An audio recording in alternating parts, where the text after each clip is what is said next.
Liverpool's defeat to Chelsea has left more than just a dent in their Premier League campaign. The loss has been compounded by a significant setback that could have serious implications for Arne Slot's side moving forward. As the Reds look to regroup, attention now turns to the consequences of this latest blow, and what it means for their ambitions this season. Let's break this down in today's video, along with all the other Liverpool news from the last 24 hours. There is so much to discuss in today's video, so be sure to like the video and subscribe to the channel for daily Liverpool content. But first, with quotes from Virgil van Dijk being shared widely on social media, we have heard what the Liverpool captain actually said about the reasons for Liverpool's tough season. Against Chelsea, Liverpool suffered a third consecutive defeat for the first time under Arne Slot, leading Van Dijk to reflect on the team's dip in form. Since full-time, quotes have been shared on social media in which Van Dijk references Diogo Jota's passing as a reason for the Reds having a difficult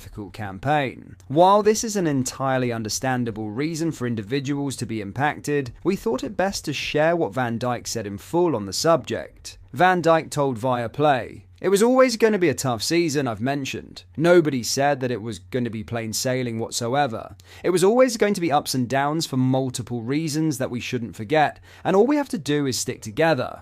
It's been a tough week. A tough 10 days or something like that, more or less, but we know that the only way to get out of this is sticking together, keep working, and yeah, on to the next one. But obviously first we've got internationals, and then we focus on a very big one at Anfield.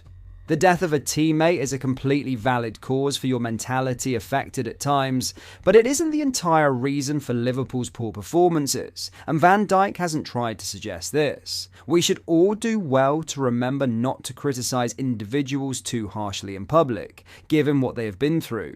And while it doesn't exonerate complaints about Liverpool's performances, Jota's death is something to consider when judging the players this season. One grievance levelled at Liverpool from some quarters has been their naivety in giving away late goals in 2 consecutive league matches, surrendering 2 points in the process. Some would say Liverpool should have settled for a draw, but Van Dijk said, "I think we're always going to play and try and win the game. You say in the end we play with 2 midfielders in the last lines, Dominik Szoboszlai and Ryan Gravenberch, so we try everything, and that's how we always do it, and obviously if we are up we try to defend the lead. If it's a draw like today at a certain point, we try to score the winner."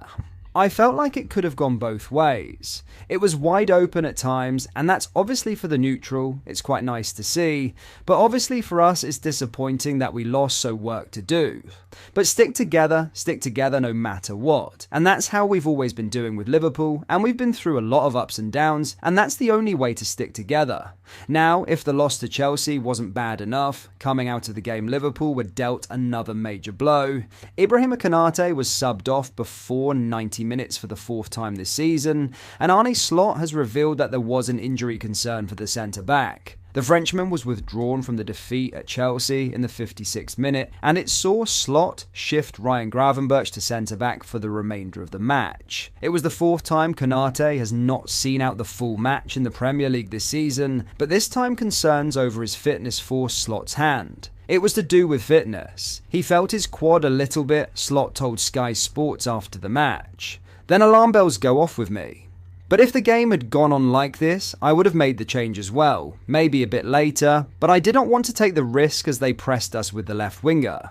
It wasn't a coincidence that when Ryan started to play there, we got more and more into the game and created more problems for Chelsea. Slot later added in his press conference, "I don't know if it is a big injury. He limped a little bit. I asked him, and he felt his quad. It might be okay that he went off early enough. As per the Mail's Lewis Steele, Konate went straight down the tunnel after he came off the pitch and seemed to have a grimace on his face." Konate has played the 4th most minutes of any Liverpool player this season, 746, despite questions over his form, with the defender persisted with while Joe Gomez remains unused. The number 5 was called up to represent France during the international break, and a withdrawal from the squad would confirm an issue that could impact his availability for Liverpool. The first game back is against Man United on October 19th at Anfield, a match that starts another run of 7 games in 22 days, which the Reds are already without Alisson for. In other news, Liverpool's pursuit of Jarrad Branthwaite will not come cheap.